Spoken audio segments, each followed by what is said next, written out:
चल, let's start the experiment of Hope's experiment. Hope's experiment in heat and energy. So in the Hope's experiment, what we have to take is, એને શું લીધું આપણે નહીં, Hope's શું લીધું, a metal cylinder, એક આ વચ્ચેનું છે જે metal cylinder છે, which is cylindrical in shape, round in shape, that is curved in shape, trough એટલે container જેની અંદર પાણી ભરી શકાય, is a cylindrical in shape, having two openings exactly near the bottom and near the top. And from both the end, I can insert the thermometer from the opening on the same side of the trough. જે બંને opening છે એ trough ની same side માં છે, right? And then this metal cylinder or a metal trough is filled with the water having the temperature of the water is 10 degrees Celsius. એટલે કે આની અંદર પાણી ભરેલું છે જેનું ટેમ્પરેચર 10 ડિગ્રી સેલ્સિયસ છે, right? Now this metal cylinder or a trough is surrounded by another container having ice and salt mixture જેનું ટેમ્પરેચર 0 ડિગ્રી સેલ્સિયસ હોય. સમજમાં આવ્યું? 0 ડિગ્રી સેલ્સિયસ હોય એટલે કે હવે ઉપર અને નીચે થર્મોમીટર મૂકેલા છે. Now time to time periodically check the change in temperature in both the thermometer. હવે વચ્ચેના ભાગને જે અહીંયા બરફથી સરાઉન્ડ કરેલું છે, ઉપર નીચે સરાઉન્ડ કરેલું નથી, તો શું થાય?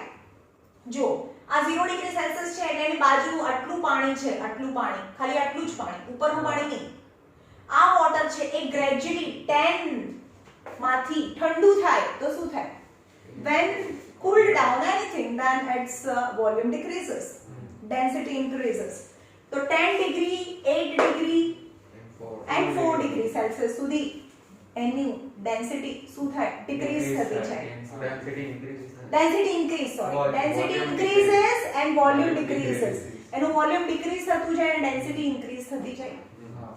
તો 4 ડિગ્રી સુધી આની બાજુમાં ધીમે ધીમે 10 ડિગ્રીમાંથી આટલું પાણી છે એના કોન્ટેક્ટમાં છે, 10 ડિગ્રીમાંથી 4 ડિગ્રી થાય તો એની ડેન્સિટી ઇન્ક્રીઝ થાય અને ડેન્સિટી ઇન્ક્રીઝ થાય તો એ શું હોય? હેવી હોય કે લાઇટ હોય?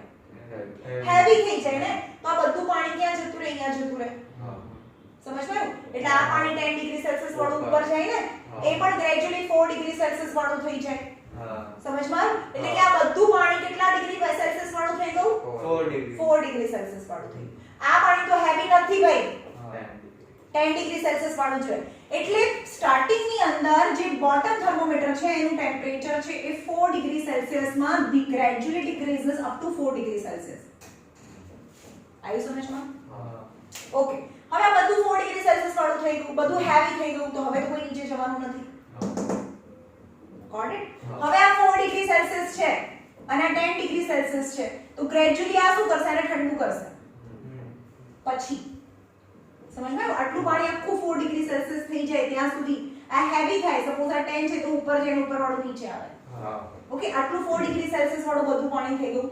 હવે 4 ગયો આની કોન્ટેક્ટમાં છે, આનું 4 બધાનું 4 થઈ ગયું, પણ આ તો 10 છે તો આ 4 ડિગ્રી સેલ્સિયસ વાળું પાણી છે અને ગરમ કરે અને ગ્રેજ્યુઅલી નું ટેમ્પરેચર ડિક્રીઝ થાય અપ ટુ 4 ડિગ્રી સેલ્સિયસ. એટલે આ બધું પાણી 4 ડિગ્રી સેલ્સિયસ વાળું થઈ ગયું. સમજમાં આવ્યું? પછી શું થાય? 4 ડિગ્રી સેલ્સિયસ થી હજી પણ હવે આ તો 0 ડિગ્રી સેલ્સિયસ છે, હવે આ 4 ડિગ્રી સેલ્સિયસ વાળું પાણી છે. હવે આ પાણી શું થાય? 4 ડિગ્રી સેલ્સિયસ થી આ પાણી હજી પણ 3 ડિગ્રી સેલ્સિયસ થાય, 2 ડિગ્રી સેલ્સિયસ થાય. What will happen? 4 degree Celsius માંથી 3 ડિગ્રી, 2 ડિગ્રી, 1 ડિગ્રી સેલ્સિયસ ઠંડુ થતું જ જાય કારણ કે 4 ડિગ્રી તો થઈ ગયું. તો હવે પાણી ક્યાં જાય? એનું વોલ્યુમ ઇન્ક્રીઝ થાય, એનું વોલ્યુમ ઇન્ક્રીઝ થાય, ડેન્સિટી ડિક્રીઝ થાય. એ જુઓ ને, કાલે એનામોલસ એક્સપાન્શન ઓફ વોટર જ્યારે 4 ડિગ્રી થી પણ હજી પણ ઠંડુ થાય તો ફરીથી એનું વોલ્યુમ વધે, ડેન્સિટી ઘટે. તો હવે આ 4 ડિગ્રી, આ તો 4 ડિગ્રી વાળું એટલે સૌથી બોટમમાં જ રહે, આનું કંઈ ના થાય. પણ આની બાજુમાં છે એટલે આ પાણી છે એટલું પાણી એ 4 માંથી 2, 3, 1 ઠંડુ થતું જાય તો એની ડેન્સિટી ડિક્રીઝ થતી જાય એટલે ઉપર જતું જાય. જેમ એટલે અહીંયા 4 ડિગ્રી સેલ્સિયસ વાળું અહીંયા રહે, 3 degree Celsius, 2 degree Celsius, 1 degree Celsius વાળું પાણી, અને 1 ડિગ્રી સેલ્સિયસ પછી આ 0 ડિગ્રી સેલ્સિયસ વાળું પાણી. એન્ડ અગેન 0 ડિગ્રી સેલ્સિયસ માંથી બરફ થાય ત્યારે હજી પણ એની ડેન્સિટી એનાથી પણ ઓછી થઈ જાય. આ 0 ડિગ્રી સેલ્સિયસ વાળું વોટર છે, સમજમાં આવે છે? આ 0 ડિગ્રી સેલ્સિયસ વાળું વોટર છે, આવું છે. આ 0 ડિગ્રી સેલ્સિયસ વાળું વોટર હોય, વોટર થાય અને પછી સ્ટેટ ચેન્જ થાય તો આ 0 ડિગ્રી સેલ્સિયસ વાળો આઈસ થઈ જાય, ઠંડુ થાય ત્યારે સ્ટેટ ચેન્જ થાય, અને જ્યારે 0 ડિગ્રી સેલ્સિયસ વાળો વોટર અને ઉપર 0 ડિગ્રી સેલ્સિયસ વાળો ice which is still lighter because its volume increases, density decreases, so always ice floats on the water. તો પહેલા શું થયું, પહેલા ઉપરના થર્મોમીટરમાં કંઈ ચેન્જ ના થયું, નીચેનો થર્મોમીટર છે એનું temperature drastically fall, very steadily, very fast fall up to 4 degree celsius. હવે આનું 4 degree celsius થયું પછી આનું ટેમ્પરેચર છે 10 માંથી 4 થઈ ગયું, 4 માંથી હજી પણ એનું ટેમ્પરેચર કેટલું થયું 2 ડિગ્રી 3 ડિગ્રી 0 ડિગ્રી, આનું ટેમ્પરેચર 0 ડિગ્રી સેલ્સિયસ સુધી ડ્રોપ થાય, પણ હજી પણ આને ઠંડુ કરતા જાઓ તો આ ઠંડુ થઈ જાય અને 0 ડિગ્રી સેલ્સિયસ વાળું જે વોટર છે એ 0 ડિગ્રી સેલ્સિયસ માં આઈસમાં કન્વર્ટ થાય, and ice is a thin cover, એક thin flap ની જેમ પાણીને કવર કરી દે, અને ice as being poor insulator છે, ઇન્સ્યુલેટર છે એનો મતલબ કે હવે આ એની આગળ હીટ નહીં આપે અથવા તો હીટ એબ્સોર્બ નહીં કરે, એટલે કે આ ઉપર જે આઈસ છે એ એની પરત છે કદાચ જાડી થતી જાય પણ એની નીચેનું પાણી છે એ તો ક્યારેય 0 ડિગ્રી સેલ્સિયસ થાય નહીં, સમજમાં આવ્યું? કારણ કે આ તો 4 નું 4 જ રહેવાનું છે, 4 નું 4 જ રહે બોટમમાં, સમજમાં આવ્યું? હવે એટમોસ્ફેરિક ફિનોમિના જોઈએ, જેમ કે એક લેક છે, બરાબર, આ લેક છે અને અહીંયા 0 ડિગ્રી સેલ્સિયસ વાળી એર છે, હવામાં બહુ ઠંડી હવા છે, તો શું થાય, જે સૌથી બોટમ લેયર છે ત્યાં 4 ડિગ્રી સેલ્સિયસ વાળું પાણી હોય, એની ઉપર જે એટલે 3 ડિગ્રી સેલ્સિયસ વાળું, એની ઉપર જે એટલે 2 ડિગ્રી સેલ્સિયસ, 1 ડિગ્રી સેલ્સિયસ અને 0 ડિગ્રી સેલ્સિયસ વોટર, અને એની ઉપર છે એ આઈસ થઈ જાય 0 ડિગ્રી સેલ્સિયસ આઈસ, અને બહુ જ ઠંડી પડે, અહીંયા બહુ ઠંડી હોય તો શું થાય ખબર છે, જ્યારે 0 ડિગ્રી સેલ્સિયસ વાળું આઈસ હોય, આ 0 ડિગ્રી સેલ્સિયસ વાળું વોટર છે એમાં 0 ડિગ્રી સેલ્સિયસ વાળા આઈસમાં કન્વર્ટ થવું હોય તો આ વોટરને ઠંડુ કરવું પડે કે ગરમ કરવું પડે? ઠંડુ કરવું પડે, અને વોટર ઠંડુ થાય તો એની અંદરથી હીટ એનર્જી આપવી પડે કે લઈ લેવી પડે? લઈ લેવી પડે, રાઈટ? ખબર પડી? એટલે કે આ 0 ડિગ્રી સેલ્સિયસ વાળું વોટર છે એમાંથી 0 ડિગ્રી સેલ્સિયસ વાળો આઈસ થવા માટે બહુ બધી હીટ છે એની અંદરથી બહાર જાય, એટમોસ્ફિયરમાં જાય, અને એ જ એટમોસ્ફિયરને મોડરેટ બનાવી દે, સમજમાં આવે છે? એટલે કે ઉપરનું જે પરત છે, જે લેક છે એની ઉપરની પરત છે, સડનલી ફ્રીઝ ના થાય, એવું ના થાય કે આજે દાલ લેક છે અથવા કોઈ દરિયો છે અને પાણી છે ને સવારે ઉઠીએ તો બરફથી જામી ગયો, ના ના ના, 0 ડિગ્રી સેલ્સિયસ માં વાળા પાણીમાંથી 0 ડિગ્રી સેલ્સિયસ વાળું આઈસ થાય ત્યારે બહુ બધી હીટ એનર્જી રિલીઝ કરે એટમોસ્ફિયરમાં, and for that heat energy make the atmosphere moderate, એટલું ઠંડુ ના થાય, કારણ કે એ હીટ બહાર કાઢે ત્યારે એ જામે, સમજમાં? એને એ એટમોસ્ફિયરમાં જાય એટલે એટમોસ્ફિયર ઠંડુ હતું થોડું ગરમ થઈ જાય, એટલે અચાનક જ છે આ જે લેક છે એ ફ્રીઝ ના થઈ જાય, આવ્યું સમજમાં? હવે સમજાયેલું છે, મેં તમને એક્સપ્લેન કરી દીધું એક્સપ્લેનેશન આખું. હવે એનો ગ્રાફ જોઈએ, ઉપરનું થર્મોમીટર અને નીચેના થર્મોમીટરનો ગ્રાફ જોઈએ. નીચેનું થર્મોમીટર છે એનું ટેમ્પરેચર કેટલું હતું સ્ટાર્ટિંગમાં? બંનેનું ટેમ્પરેચર તો 10 ડિગ્રી જ હતું ને? ચલો આ છે બોટમ થર્મોમીટર, આ છે બોટમ થર્મોમીટર, આ 4 ડિગ્રી સેલ્સિયસ અને આ 0 ડિગ્રી સેલ્સિયસ, આ 10 ડિગ્રી સેલ્સિયસ. હવે આની વાત કરીએ, સડનલી 10 ડિગ્રી સેલ્સિયસ માંથી 4 ડિગ્રી સેલ્સિયસ તરત જ થઈ જાય છે, અને પછી એનું ટેમ્પરેચર કેટલું રહે નીચે? 4 નું 4 જ રહે છે કાયમ માટે. આ બોટમ થર્મોમીટર છે. હવે ઉપરનું થર્મોમીટર છે કેટલું થાય? 10 ડિગ્રી માંથી 4 તો થાય ધીમે ધીમે ગ્રેજ્યુઅલી, પછી શું થાય? 0 પણ થાય, અને 0 નું 0 જ રહે. સમજમાં? આ ટોપ થર્મોમીટર છે નો ગ્રાફ છે, સમજમાં આવ્યો? ગ્રાફ. નાઉ કન્ક્લુઝન જોઈએ, પેજ નંબર 105 પર કન્ક્લુઝન આપ્યું છે. હવે તમને બધી ખબર પડી જ ગઈ કે કન્ક્લુઝન શું છે, કેમ થયું.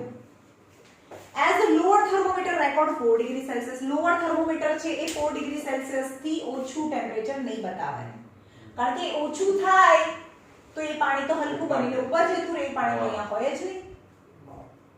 સમજમાં આવે છે? As the lower thermometer records 4 degrees Celsius, as we can safely conclude that the density of water is maximum at 4 degrees Celsius.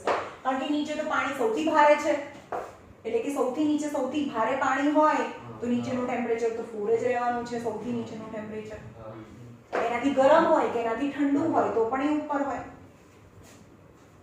When the temperature fall below 4 degrees Celsius, 4 degree થી હજી પણ ફોલ થાય તો એની density decreases, volume increases. તો heavy થાય કે light થાય? Light થાય. When the temperature fall below 4 degrees Celsius, the density of water decreases and it is expand થાય. The ice form at a 0 degree Celsius is lighter than water at a 0 degree Celsius. અહીંયા મેં બતાડ્યું હતું ને 0 degree Celsius વાળા ice water કરતા 0 degree Celsius water કરતા 0 degree Celsius વાળું ice છે એની ડેન્સિટી વધારે હોય, સોરી એનું વોલ્યુમ વધારે હોય, ડેન્સિટી ઓછી હોય. Occupies more volume, that is expand. Freezing of water will start from top to downward. Freezing ક્યાંથી ક્યાં સ્ટાર્ટ થાય? Freezing હંમેશા ટોપ થી બોટમ સાઈડ સ્ટાર્ટ થાય. સમજમાં આવ્યું? અને કેટલી બધી ઠંડી હોય ને ત્યારે આખું એવું નથી કહેતા નોર્થ પોલમાં જાઓ તો બધું ફ્રીઝ થઈ જાય, પણ એ ઠંડી એવી હોવી જોઈએ, બહુ બધી હીટ લિબરેટ કરે તો પણ એટલું ઠંડુ હોવું જોઈએ, બધી હીટ લિબરેટ કરી નાખે ત્યારે આઈસ થાય, અને આ એટલું એક્સ્ટ્રીમ હોય કે હીટ લિબરેટ થયા પછી પણ અંદરના વોટરને ફ્રીઝ કરે. રાઈટ? નોર્થ પોલમાં તો 3-3, 4-4, 5-5 મીટર સુધીનો લાંબો બરફની શેડ હોય. તમે જોયું હશે કે ઉપર પોલર બિયર જતા હોય તો નીચે તો બ્લુ વેલ જતી હોય, ફિશ જતી હોય, એટલે પેલા બેરને ખબર પડે તો જોર જોરથી કૂદકા મારે ત્યાં ખાડો પાડે. જોયું હશે ડિસ્કવરીમાં. Freezing of water will start from the top to downward, but the water in the lower region will always stay at a 4 degrees Celsius. નીચે તો હંમેશા 4 ડિગ્રી સેલ્સિયસ જ રહે, કારણ કે 4 ડિગ્રી સેલ્સિયસ વાળું પાણી ભારે હોય અને નીચે જ રહે. Natural consequences of anomalous expansion of water. In cold countries, ભાઈ જે વિડિયો જોતા હોય એ લોકો પોતાની ટેક્સ્ટબુક ખુલ્લી રાખીને એમાંથી જોવે. In cold countries, as the temperature of air fall below 0 degree Celsius. હવે શું થાય? ટેમ્પરેચર આ છે, વોટર છે, બરોબર? આ લેક છે અને એરનું ટેમ્પરેચર -2 ડિગ્રી સેલ્સિયસ થઈ ગયું. એરનું ટેમ્પરેચર, હવાનું temperature below 0 degree Celsius. Like ponds, rivers, seas freeze from the top to form solid ice where the water below stay at 4 degree Celsius. હવે આ ઉપરનું જે ટેમ્પરેચર -2 છે ને તો શું થશે કે આ ઉપરનું જે લેયર છે 0 ડિગ્રી સેલ્સિયસ વાળું વોટર છે એ બહુ બધી હીટ આને આપીને 0 ડિગ્રી સેલ્સિયસ વાળો આઈસ બનાવી દેશે, આઈસ બનાવશે અને આનું ટેમ્પરેચર -1 ડિગ્રી સેલ્સિયસ થઈ જશે. આ થોડું ગરમ થાય, રાઈટ? હજી પણ આ અંદરનું જાડો પરત બને ને હજી પણ હીટ આપી દે, 0 ડિગ્રી સેલ્સિયસ થઈ ગયું તો હવે એક્સચેન્જ ના થાય. આ બી 0 ડિગ્રી સેલ્સિયસ, આ બી 0 ડિગ્રી સેલ્સિયસ. સમજવાયું? પોતે આઈસ બને પણ એટમોસ્ફિયરને બી ગરમ કરતું જાય. This can be explained as under.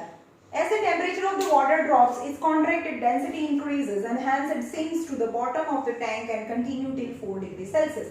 હવે આપણને ખબર છે કે જ્યારે પણ વોટરનું ટેમ્પરેચર ડિક્રીઝ થાય then its density increases and it become heavy and its volume decreases and it become heavy and sink to the bottom. However, as the temperature drops below 4 degrees Celsius, the water on account of its anomalous expansion its density decreases. પણ 4 degree Celsius થી હજી પણ એને drop કરીએ એનું temperature હજી બી ઠંડુ કરીએ તો એનામલસ એક્સપાન્શન ને લીધે એનું વોલ્યુમ ઇન્ક્રીઝ થાય અને ડેન્સિટી ડિક્રીઝ થાય, એટલે કે હલકું બને. રાઈટ? તો જેનું ટેમ્પરેચર 4 ડિગ્રી સેલ્સિયસ થી ડ્રોપ થાય ઉપર, હજી બી ડ્રોપ થાય ઉપર, હજી બી ડ્રોપ થાય ઉપર જઈએ એમ પાણી છે ઠંડુ થતું જાય. Till continue temperature drops to 0 degrees Celsius. Finally, change of states takes place and it changes from water to ice, which floats on the surface of water, and the water in the tank does not freeze completely because the ice form on the top is a bad conductor of heat. એટલે કે હવે આ ઉપર ice થઈ ગયો ને, ice bad conductor of heat છે અંદરની ઠંડીને અંદર ના જવા દે અને ગરમીને બહાર બી ના જવા દે, એટલે કે આ અંદર જે પાણી છે એ જ પોઝિશનમાં રહે, કારણ કે વચ્ચે એક પરત આવી ગઈ જે બેડ કંડક્ટર ઓફ હીટ છે, એટલે કે આખું લેક એક સાથે ફ્રીઝ ના થઈ જાય. Thus, the fish and other aquatic life can easily survive in a frozen water bodies as water below state at a 4 degrees Celsius. ઉપર તો ભલે 3-4 મીટરનો બરફનો લેયર હોય પણ એની અંદર જાવ તો એમાં લાઈફ એક્ઝિસ્ટ કરતી હોય, right. Other practical consequences of anomalous expansion of water. આજુબાજુમાં બીજા કયા consequences છે આપણે જોઈએ because of the anomalous expansion of water. Water pipeline often burst in cold countries or in the high hill station in winter. Winter ની અંદર અથવા cold country ની અંદર આપણા ઘરે એમના ઘરે જે પાઇપ આવતી હોય, પાણીની પાઇપ આવતી હોય એ બર્સ્ટ થઈ જાય, તૂટી જાય. કેમ? કારણ કે વોટર હોય અને જ્યારે આઈસ થાય, વોટરમાંથી આઈસ થાય ત્યારે એનું વોલ્યુમ ઇન્ક્રીઝ થાય અને ડેન્સિટી ડિક્રીઝ થાય, એટલે કે જે જગ્યા હોય એ જગ્યામાં સમાય નહીં તો આ પાઇપ છે તૂટી જાય, કારણ કે એને સમાવવા માટે વધારે જગ્યા જોઈએ. Burst open. Since there is no space within the pipe for expanding ice and it exerts a tremendous pressure and burst open the steel pipe. કારણ કે જ્યારે બરફ વોટરમાંથી આઈસ થાય ત્યારે એક્સપાન્ડ થાય and the pressure exerted on the wall of the pipe and there is no space, જવા માટેની કોઈ જગ્યા નથી, તો એ પાઇપ છે સ્ટીલની પાઇપ હોય તો પણ તૂટી જાય, એટલું ટ્રેમેન્ડસ પ્રેશર હોય. It is for the same reason the people in the cold countries leave their tap dripping at night so as to provide sufficient space for the expanding of the freezing water.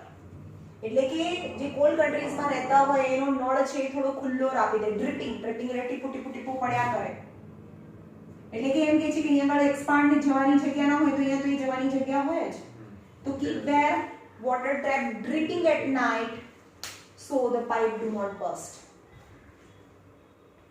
Vegetable fruits and plants get damaged in a severe cold. હવે severe cold થઈ જાય, એકદમ ઠંડુ, તો suppose આ Apple છે, right, એની અંદર ના બધા એના સેલ્સ છે, તો આ સેલ હોય તો એની અંદર સાઇટોપ્લાઝમ બી હોય ને, હા, તો ઠંડુ થઈ જાય તો આ સાઇટોપ્લાઝમ બી જામી જાય, સમજમાં આવ્યું? કારણ કે એ પણ એક લિક્વિડ છે, અને જ્યારે વોટર છે એમાંથી આઈસ થાય તો એ જે જગ્યા રોકે છે એના કરતાં એને વધારે જગ્યા રોકે, તો આ પ્રેશર લાગે, રાઈટ, અને પ્રેશર લાગે તો આ સેલ છે બર્સ્ટ થઈ જાય, તૂટી જાય, એટલે ડિસ્ટ્રોય થઈ જાય, સમજમાં આવ્યું?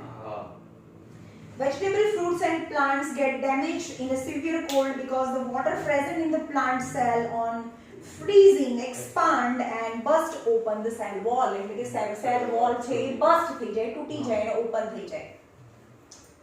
Frostbite, basically frostbite એટલે તમે એવરેસ્ટ પિક્ચર જોયું હોય તો માઉન્ટ એવરેસ્ટ, જે એવરેસ્ટ પર ચડે છે એના પિક્ચરો, જે બી માઉન્ટ એવરેસ્ટ ઉપર બહુ બધા પિક્ચરો બન્યા છે, ઇંગ્લિશ મૂવી બહુ બન્યા છે, ખાલી એવરેસ્ટ નાખો ને તો 15 પિક્ચર નીકળશે ઇંગ્લિશ મૂવી અત્યાર સુધીમાં, તો અલગ અલગ મૂવીઝ છે. તો જે લોકો માઉન્ટ એવરેસ્ટ પર ચડ્યા તે લોકો કેવી રીતે કેવી સહન શક્તિ, મતલબ એ લોકોને કેવું સહન કરવું પડ્યું. સપોઝ 15ની ટીમ હોય ને તો એમાંથી 10 કે 12 જણા તો મરી જ જાય માઉન્ટ એવરેસ્ટ ચડતા રસ્તામાં, તો એવું તો શું થાય, સ્નો સ્ટ્રોમ આવી જાય અને ફ્રોસ્ટ બાઇટ થાય. ફ્રોસ્ટ બાઇટ મતલબ તમારા જે હાથ છે અથવા તો જે પણ બોડીનો જે પાર્ટ છે એ આખું જામી જાય, એની અંદરનું જે બ્લડ છે ને એ થીચી જાય, જામી જાય, એટલી બધી ઠંડીમાં, કારણ કે બ્લડ તો લિક્વિડ હોવું જોઈએ ને, તો એ આપણું બ્લડ જામી જાય તો શું થાય, સેલની અંદર એ જામી જાય તો એ એક્સપાન્ડ થાય કોઈ પણ લિક્વિડ, અને તમારા જે પણ સેલ છે બર્સ્ટ આઉટ થઈ જાય, એ તૂટી જાય, એને ફ્રોસ્ટ બાઇટ કહેવાય. Frostbite is basically caused for the same reason because the water in the cell of a human being, especially which is exposed part, જે ખુલ્લો ભાગ છે, નોઝ હોય, આંખો હોય, ફેસનો પાર્ટ હોય અથવા હાથના પાર્ટ હોય, freezes and doing so burst open the cell, freeze થઈ જાય આખું content. Now greenhouse effect and global warming. Greenhouse effect and global warming. House તમને ખબર પડે, ગ્રીન હાઉસ, આવા ગ્રીન હાઉસ ક્યાં બનાવે, કોલ્ડ રિજનમાં બનાવે, કોલ્ડ કન્ટ્રીઝમાં બનાવે, અથવા તો હિમાલયાઝની અંદર, નૈનીતાલ, બરાબર, ઇન્ડિયામાં પણ જ્યાં બહુ ઠંડી પડે છે ત્યાં ગ્રીન હાઉસ બનાવે. Now what is the green house is made up of? Green house કેનાથી બનેલા છે? આ ગ્રીન હાઉસ છે એ એક કાચની દિવાલથી બનેલા હોય. આખું જે એનું જે રૂફ છે, એની દિવાલો છે, બધું ગ્લાસથી બનેલું છે. Glass, right? ગ્લાસથી બનેલું છે. Now what is the role of a glass? આપણે ગાડીની અંદર પણ આપણે ગાડી પાર્ક કરી હોય આવી રીતે તડકામાં પાર્ક કરી હોય તો શું થાય? એના ગ્લાસ હોય અને તડકામાં મૂકી હોય, તમને ખબર છે કેવું થઈ જાય? ગરમ ગરમ થઈ જાય, બહુ ગરમ થઈ જાય. એકચ્યુઅલી બહાર ગરમ નથી, એટલું ગરમ હોય અંદર. What is the reason? The glass is a shield or a layer which allows the shorter wavelength electromagnetic radiation જે સનમાંથી આવે છે, જે શોર્ટર વેવલેન્થ આ હોય ને આટલી વેવલેન્થ કહેવાય. એક વેવ પૂરું થાય ત્યારે એને વેવલેન્થ કહેવાય. જે શોર્ટર વેવલેન્થને અંદર ઈઝીલી આવવા દે, શોર્ટર વેવલેન્થને આવવા દે. પણ when it strike to the ground, જ્યારે ગ્રાઉન્ડ સાથે અથડાય ને ત્યારે લોંગર વેવલેન્થમાં કન્વર્ટ થઈ જાય. સમજમાં આવ્યું? જ્યારે શોર્ટ વેવલેન્થ છે એ ગ્લાસમાંથી પાસ થઈને જ્યારે જમીન સાથે સ્ટ્રાઇક થાય ત્યારે લોંગર વેવલેન્થમાં કન્વર્ટ થાય. And this longer wavelength, the glass do not allow to pass through them. એટલે આ હીટ છે, હીટ એનર્જી કયા ફોર્મમાં આવે? શોર્ટર વેવલેન્થ ફોર્મમાં આવે અને ગ્રાઉન્ડ સાથે સ્ટ્રાઇક થઈને લોંગર વેવલેન્થમાં કન્વર્ટ થઈ જાય. સમજમાં આવ્યું? તો લોંગર વેવલેન્થમાં કન્વર્ટ થઈ જાય, but the glass do not allow to go the longer wavelength from the glass. એટલે કે જે હીટ અંદર આવી એ હીટ અંદર ને અંદર જ રહે. અંદર બહુ હીટ થઈ જાય તો એટલે આ હીટ અંદર જેટલી જાય આવે નહીં બહાર. સમજ્યું? હવે કોલ્ડ રિજનમાં શું હોય? હીટની બહુ જરૂર હોય. હીટ હોય જ નહીં તો ક્યારે પણ થોડી બી સનલાઇટ મળે ને એ અંદર આવે અને એને બહાર ના જવા દે. સમજ્યું?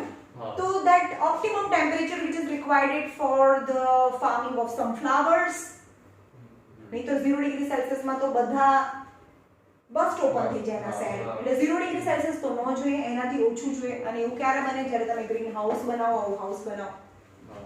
સમજમાં? એટલે એનું ટેમ્પરેચર છે એ થોડું હાઈ હોય બહાર કરતા. એટલે સપોઝ આ 5 ડિગ્રી સેલ્સિયસ હોય તો બહારનું 0 ડિગ્રી સેલ્સિયસ હોય. પણ અહીંયા 0 ડિગ્રી સેલ્સિયસ રાખે તો બધા પ્લાન્ટ છે એ બરફ થઈ જાય અને ડેડ થઈ જાય, ડાય થઈ જાય. સમજમાં આવ્યું? તો ગ્રીન હાઉસ છે. તો green house effect in an environment what કઈ છે? સપોઝ આ આપણું અર્થ છે, રાઈટ? અર્થ છે અને આ ઉપરનું જે લેયર છે ને એ ઓઝોનનું લેયર છે, રાઈટ? હવે ઓઝોન શું કરે? ઓઝોનનું લેયર છે એ શોર્ટર વેવલેન્થને એકચ્યુઅલી ના, ઓઝોન નહીં, ઓઝોન તો ચલો ભાઈ હા, એ શોર્ટર વેવલેન્થ છે. અહીંયા કોઈ લેયર નથી, સમજો. ઓઝોનનું ધ લેયર છે. Ozone just forgetting from your mind. આ શોર્ટર વેવલેન્થ છે, રાઈટ? અહીંયા કોઈ લેયર નથી. શોર્ટર વેવલેન્થ છે, અથડાઈને શેમાં જાય? લોંગર વેવલેન્થમાં. એટલે આ શોર્ટર વેવલેન્થ ક્યાં પડી? અર્થ ઉપર પડી. એટલે કે આ સનનું જે એનર્જી છે એનું કામ શું હતું? ખાલી અર્થ સરફેસને ગરમ કરે, જેના પર પડે ને ગરમ કરે અને અર્થને જેટલી ગરમી જોઈએ એટલું ગરમ કરી અને બાકીની ગરમી છે એ પાછી સ્પેસમાં એસ્કેપ થઈ જવી જોઈએ. આવી સમજમાં? એવું હોય કે જેટલું ગરમ થવું જોઈએ એટલું સનલાઇટ પડે અને પાછું જતું રહે ગરમ કરીને. But the human activity of deforestation and lots of emission of carbon dioxide by the from the automobile or the factories, બહુ બધું કાર્બન ડાયોક્સાઇડ. તો carbon dioxide act as a glass. A glass બહુ બધું carbon dioxide છે હવામાં, તો એ શું કરશે? હીટને અંદર તો આવવા દેશે પણ એને બહાર નહીં જવા દે. તો હીટ ક્યાં રહેશે? ટ્રેપ્ડ ઇન ધ એટમોસ્ફિયર. એના એટમોસ્ફિયરમાં જ રહેશે અને એટમોસ્ફિયરને ગરમ કરે. તો નોર્થ પોલ અને સાઉથ પોલ પર જે સૌથી વધારે ઇફેક્ટ છે, જ્યાં ગ્લેશિયર્સ છે, જે 2-3 વર્ષ કોઈ દિવસ એ મેલ્ટ જ ના થાય, તો એ ટેમ્પરેચરને એટલા ટેમ્પરેચર લીધે હવે ગ્લેશિયર્સ છે મેલ્ટ થવા લાગ્યા છે, કારણ કે ઓવરઓલ એટમોસ્ફિયરિક ટેમ્પરેચર ઇન્ક્રીઝ થઈ ગયું છે. સમજમાં આવ્યું? તો એને ગ્રીન હાઉસ ઇફેક્ટ કહેવાય. ગ્રીન હાઉસ ઇફેક્ટને લીધે શું થાય? હવે આ અહીંયા ઓશન્સ છે, સપોઝ અહીંયા ઓશન હોય, તો આટલો બધો આખો કોન્ટિનેન્ટ બરફથી બનેલો છે. વિચારો આખો ઇન્ડિયા બરફથી બનેલો હોય ને બધું બરફ ઓગળે તો કેટલું બધું પાણી દરિયામાં જાય, રાઈટ? તો આખો કોન્ટિનેન્ટ છે, ગ્રીનલેન્ડ છે, ઉપરનો નોર્થ પોલ સાઉથ પોલ છે, એનું ટેમ્પરેચર જો લોઅર ઇન્ક્રીઝ થાય, ગરમ થાય તો બહુ બધા ગ્લેશિયર્સ છે એ મેલ્ટ થાય અને એનું પાણી છે અલગ અલગ ઓશનમાં જાય. તો ઓશન છે એની સરફેસ થી ઉપર આવે. ઓશનની સરફેસ ઉપર આવે તો એની આજુબાજુમાં જે પણ સિટીઝ છે, સપોઝ ગોવા છે, તો આખા પાણીથી ભરાઈ જાય. સમજ્યો? તો એને ગ્રીન હાઉસ ઇફેક્ટ કહેવાય, રાઈટ? તો ગ્રીન હાઉસ ઇફેક્ટને ના થવા દેવી હોય તો આ કાર્બન ડાયોક્સાઇડ છે એનું એમિશન ઓછું કરવું જોઈએ. અને કારણ તો એમિશન ભલે થાય પણ કાર્બન ડાયોક્સાઇડ રિમૂવ કરવા માટેનું બીજું એક સોર્સ છે જે આપણે પ્લાન્ટ છે જે કાર્બન ડાયોક્સાઇડ લઈ લે છે, તો આપણે ઓફરેસ્ટેશન કરવું જોઈએ, બહુ બધા જંગલો ઉગાડવા જોઈએ, right? Now, greenhouse effect and global warming. In a greenhouse, the radiant heat in the form of smaller wavelength. Greenhouse માં શું હોય કે radiant heat છે જે sunમાંથી આવે છે, smaller wavelength. Smaller wavelength coming from the sun easily pass through the glass. જે glassમાંથી easily pass થઈ જાય છે. And hence warm the interior of it. અને આ તો ગરમી લઈને આવે એટલે અંદરનું interior છે એને warm કરે. However, at night, the radiant heat given out by the interior of the greenhouse is in the form of a longer wavelength. એટલે અંદરનું તો interior ગરમ કરી દીધું અને એ longer wavelength માં convert થઈ ગઈ. And hence cannot pass through the glass. And the longer wavelength cannot pass through the glass, which in turn keeps it warm and hence the plants can grow easily. Right? Then the global warming. Global warming is unequivocal and continuous rising, unequivocal, એટલે not continuously, rising the average temperature of the earth climate system. એટલે કે અર્થનું જે climate system છે, અર્થનું climate એટલે અર્થનું જે atmosphere છે એનું temperature એક સ્ટેડી વેથી નથી વધી રહ્યું, અત્યારે અચાનક જ વધતું જાય છે.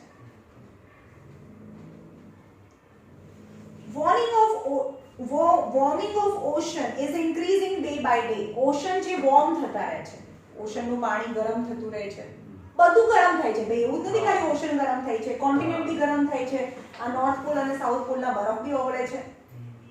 Ocean is warming. Warming of ocean increasing day by day despite of the ocean dominant role in energy. Ocean છે એનો રોલ શું છે? બહુ બધો એનર્જી છે, એ બહુ બધી હીટ એનર્જી એબ્સોર્બ કરી દે પણ પાણી જલ્દીથી ગરમ ના થાય. તમને ખબર છે એની સ્પેસિફિક હીટ કેપેસિટી? પાણી એક એવી વસ્તુ છે, જો એક આટલામાં 1 ગ્રામ વોટર લેવાનું અને આમાં 1 ગ્રામ ઓઇલ લેવાનું, રાઈટ? પણ આને ગરમ કરવાનું અને આનું ટેમ્પરેચર 25 ડિગ્રી સેલ્સિયસ છે, આનું ટેમ્પરેચર બી 25 ડિગ્રી સેલ્સિયસ છે. તો આને ખાલી 1 મિનિટ ગરમ કરીશું ને તો એનું ટેમ્પરેચર 26 ડિગ્રી સેલ્સિયસ થઈ જશે.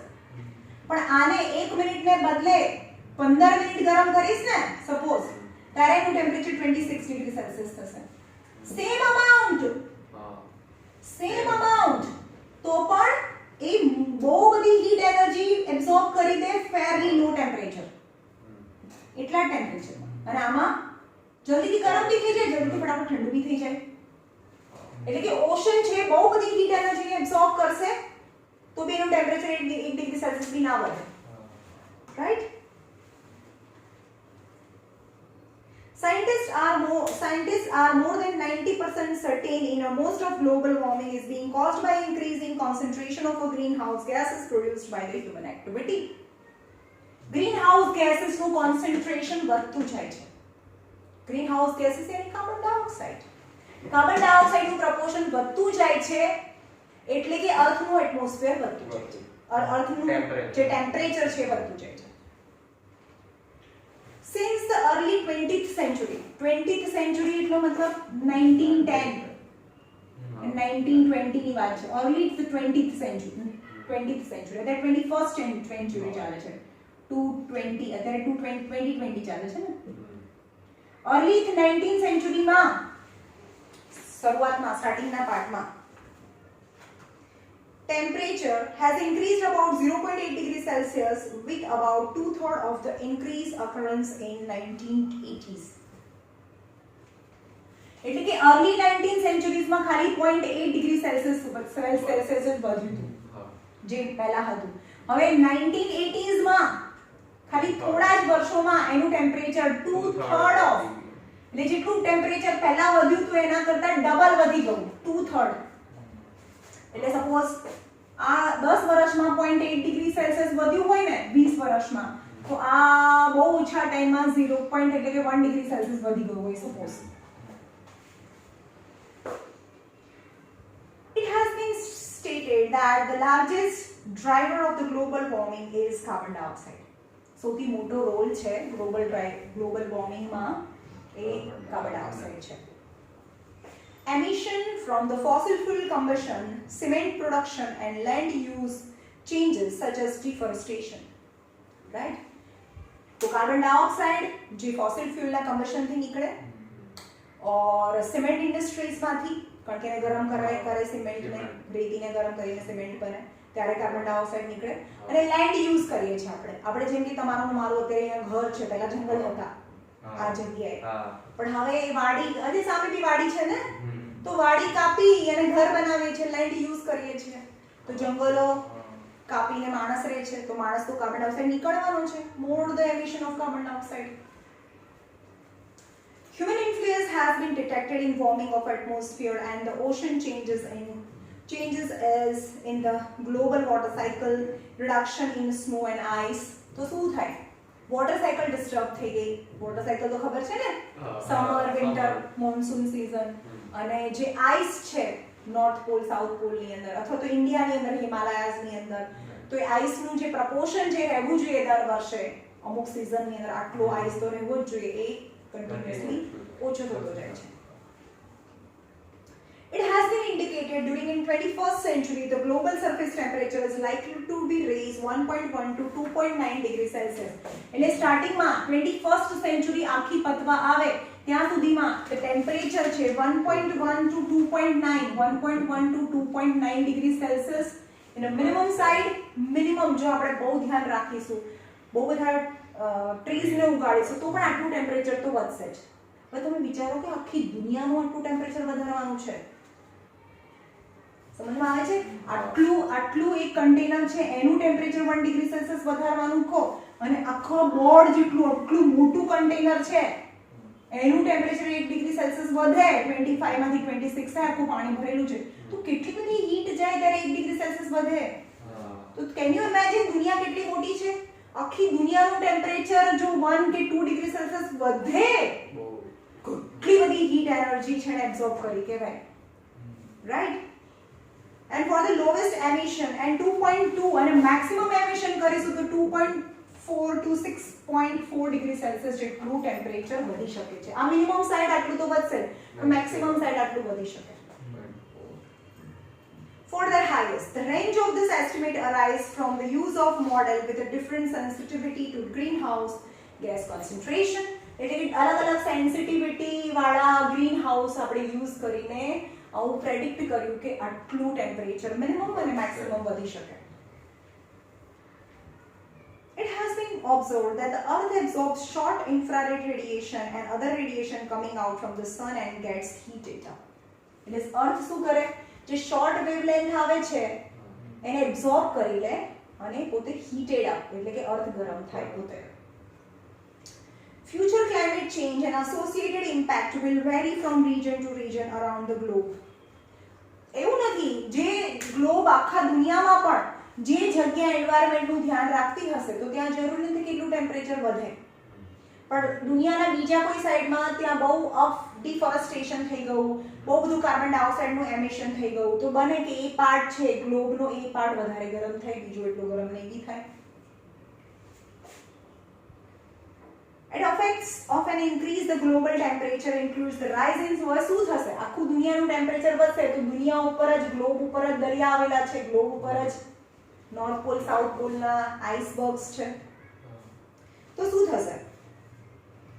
Global temperature increase, rise in sea level and change in the amount of the pattern of precipitation. વરસાદની પેટર્ન ચેન્જ થઈ જશે. હવે પેટર્ન ચેન્જ થઈ ગઈ છે એકચ્યુઅલી. અમે નાના હતા ત્યારથી અત્યાર સુધી જોયું છે કે ક્યારેય નવરાત્રીમાં વરસાદ ના હોય, ક્યારેય ના હોય. પણ છેલ્લા 3-4 વર્ષથી જોઈએ છે કે દર વર્ષે નવરાત્રીમાં વરસાદ હોય છે, રાઈટ? તો વરસાદ મોડો ચાલુ થાય અને બહુ મોડા સુધી રહે છે. એક પેટર્ન ચેન્જ થતી દેખાય છે તમને. As well as the probable expansion of subtropical desert, અને જે સબટ્રોપિકલ ડેઝર્ટ એરિયા છે, ટ્રોપિક રિજનમાં જે ડેઝર્ટ એરિયા છે, થાર ડેઝર્ટ છે અથવા સહારા ડેઝર્ટ છે, દુનિયાનું સૌથી મોટું ડેઝર્ટ, એનું એક્સપાન્શન બી થશે એવું કહે છે. કેમ એક્સપાન્શન થાય? કારણ કે એરિયા ડ્રાય થઈ જશે. ગરમી વધારે હોય તો સૂકું થઈ જાય, અને સૂકું હોય તો માટી વધારે ઉડીને એક્સપાન્શન થાય. ભીની માટી ઉડે નહીં, right? As well as the probable expansion of a subtropical desert, warming is expected to be strongest in Arctic. સૌથી વોર્મિંગ સ્ટ્રોંગેસ્ટ ક્યાં લાગશે? આર્ટિક સર્કલ અને એન્ટાર્કટિક સર્કલમાં. આ એરિયામાં વોર્મિંગની સૌથી વધારે ઇફેક્ટ થશે, global warming. With the continuous retreat of glaciers, continuous retreat થવું મતલબ continuously melting of the glaciers. એના જે ગ્લેશિયર્સ છે બધા મેલ્ટ થઈ જશે. પરમાફ્રોસ્ટનો મતલબ કે કોઈ જમીન તમને ઉપરથી તો જમીન જેવી લાગતી હોય, અહીંયા ઘાસ બી ઉગેલું હોય, પણ એની અંદર ખોદીને જુઓ ને તો એને 1 મીટર 2 મીટર 3 મીટર જેટલા સુધીના લેયર પરમેનન્ટલી આઈસથી બનેલા હોય. સમજમાં આવ્યું? તો એને શું કહેવાય? પરમાફ્રોસ્ટ. NC ice. તો આ બધું મેલ્ટ થઈ જશે. ગ્લેશિયર મેલ્ટ થઈ જશે, પરમાફ્રોસ્ટ મેલ્ટ થઈ જશે, right? The worst effect of the warming includes the heat waves. અને heat waves આવશે, ગરમ લૂ આવશે. Drought and heavy rainfall. Ocean acidification. ઓશનનું એસિડિફિકેશન થાય એટલે કે કાર્બન ડાયોક્સાઇડ તો છે જ, અને વરસાદ પડે તો કાર્બન ડાયોક્સાઇડ છે વોટર સાથે રિએક્ટ કરીને H2CO3 કાર્બોનિક એસિડ બનાવી દે. કાર્બન ડાયોક્સાઇડ એસિડ સાથે રિએક્ટ કરીને એક એસિડ બનાવી દે. એટલે કાર્બન ડાયોક્સાઇડ તો હવામાં જ હતું, અને ઉપર રેન છે, તો આ બંને રિએક્ટ કરીને જે વરસાદ પડે એને એસિડ રેન કહેવાય, right? Acid rain. Ocean acidification and species extinction. અને સ્પીસીસ એક્સટિંક્ટ થઈ જશે, જેમ કે ડાયનાસોર એક્સટિંક્ટ થઈ ગયા, ડોડો એક્સટિંક્ટ થઈ ગયા, કેટલા જે એનિમલ્સ છે એક્સટિંક્ટ થઈ જશે. Due to shifting temperature region.